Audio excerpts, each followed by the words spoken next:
Tennessee Senator Bill Hagerty, former U.S. ambassador to Japan and a member of our China trade group under Mr. Trump, and John Carney, Breitbart economics editor and co-author of the Breitbart Business Digest. Gentlemen, welcome to both of you. John Carney, I'm going to start with you, just because you wrote this great piece March 28th, a couple days ago. We talked about it on the radio. Tariff-mageddon is back. Yeah, all these mostly people on the left, although some on the right that you could have cited, but you did not, that tariffs are the end of the world. They cause inflation, they cause consumer declines, they destroy the economy. So Mr. Trump using tariffs as an important negotiating tool against China. I'm a free trader, but I completely supported the China tariff effort because we had work to do with their unfair practices. They were, stealing intellectual property, forcing technology transfers. Anyway, the end of the economic world did not come. It did not come. Now, I don't know whether we succeeded with China to the extent we wanted to, but inflation was tiny, rock bottom. Let's start there. Right. They said right from the beginning, they said this is going to cause inflation. It will drive up the price of cars. It'll drive up the price of television. That didn't happen at all. We had almost no inflation throughout the Trump years.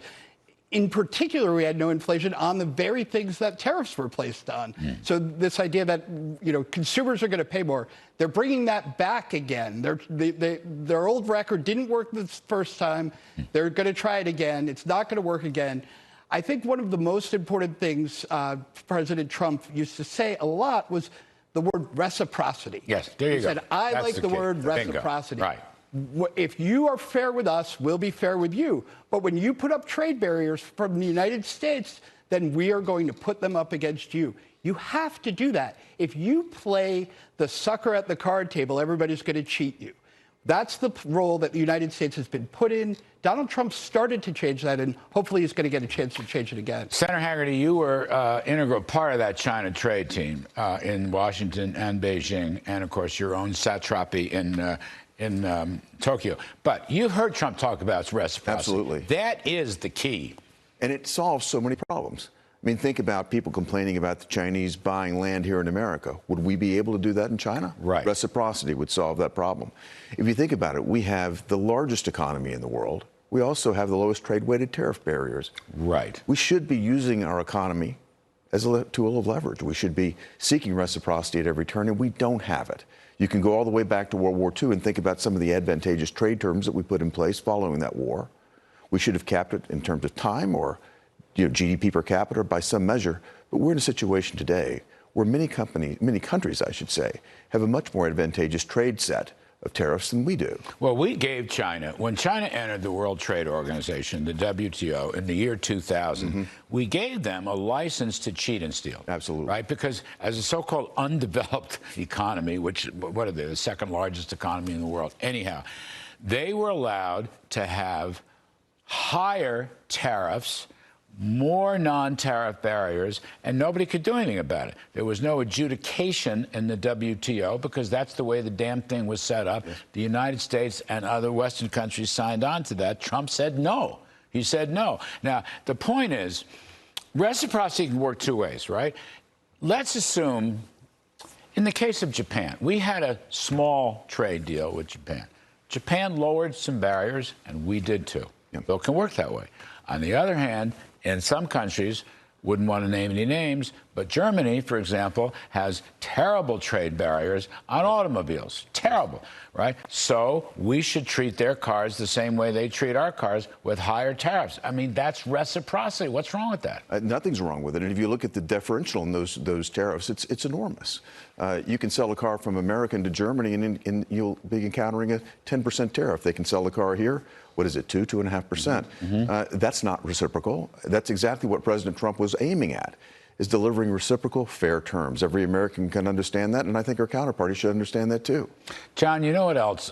Away from the trade game, Mr. Trump, who was quite a good negotiator, never gets credit for it from his critics. But, go back to the open border debate with Mexico. Mexico would not help us, right, in 2018, 2019, until Trump basically said, okay, fine, you won't help us. I'm going to put 100% tariff on your manufacturers and your auto exports. That's right. And suddenly they saw the light.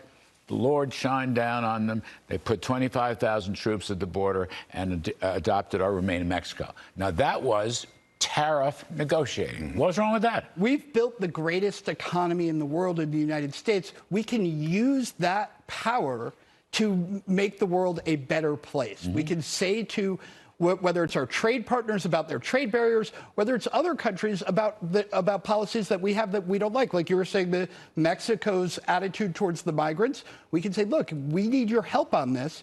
You want to sell things into the United States. We're going to charge you a cover charge, and that cover charge can be a tariff, or it can be you complying with the policy goals that we have in your neighborhood.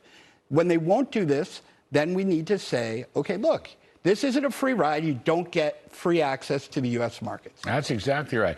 I heard Trump say it many times. I wrote several op-ed pieces on the eve of the G7 and the G20, which the president saw and signed off on, where I said, basically, he is a free trader who wants to see a world of zero tariffs, zero non-tariff barriers, and zero subsidies. That's his ideal vision of free trade. I so remember that, Larry. I'm telling you. Zeros. I mean, I just love that.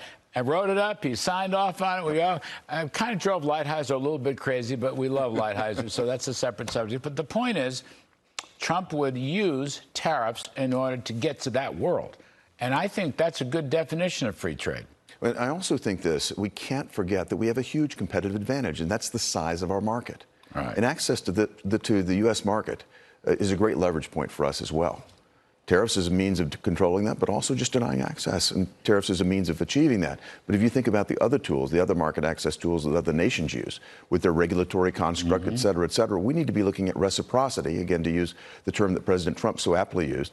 We need to be looking at reciprocity at every level.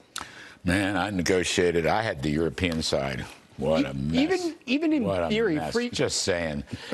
Do you think China was bad? John, I'm running out of time. Jay Powell, our hero, spoke today.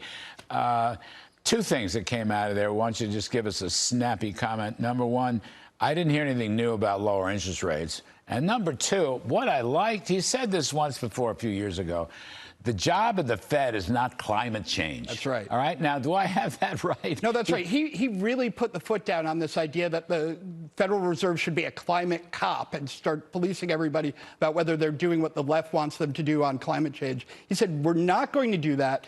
We're not going to do it for a very good reason. One, it's not our job. And if it became our job, we would lose Fed independence because we then become a political body. He doesn't want that to happen. So he is defending the Fed.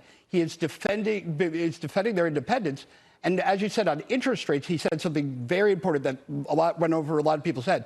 He said that we need to see numbers that are better than what we had in January and February. So what he's communicating is the numbers we've been having in don't mean that they're going to cut. So that gives you a baseline.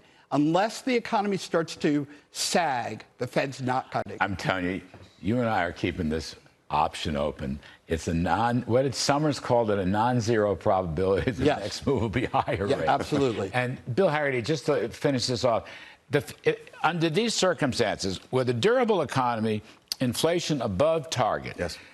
If the Fed were to cut rates now, they would be accused of goosing the economy to re-elect Joe Biden. It looks like partisanship to try to ensure that this current administration stays in power. I think it's a very precarious position to be in. They've got to remain data-driven, as they've said, and Chairman Powell needs to toe the line, and I think he's moving. He held the line in his most recent conference. He's got to continue to do it. Sounds like he had a good day today. He did. It was a very good day. And Raphael Bostic said no cut till the fourth quarter. That means November, December. That after the election. After the election, yes. Waller's in that camp, too. Absolutely. Yeah, very good, John. Senator Hagerty, it's a pleasure. Great to be with you.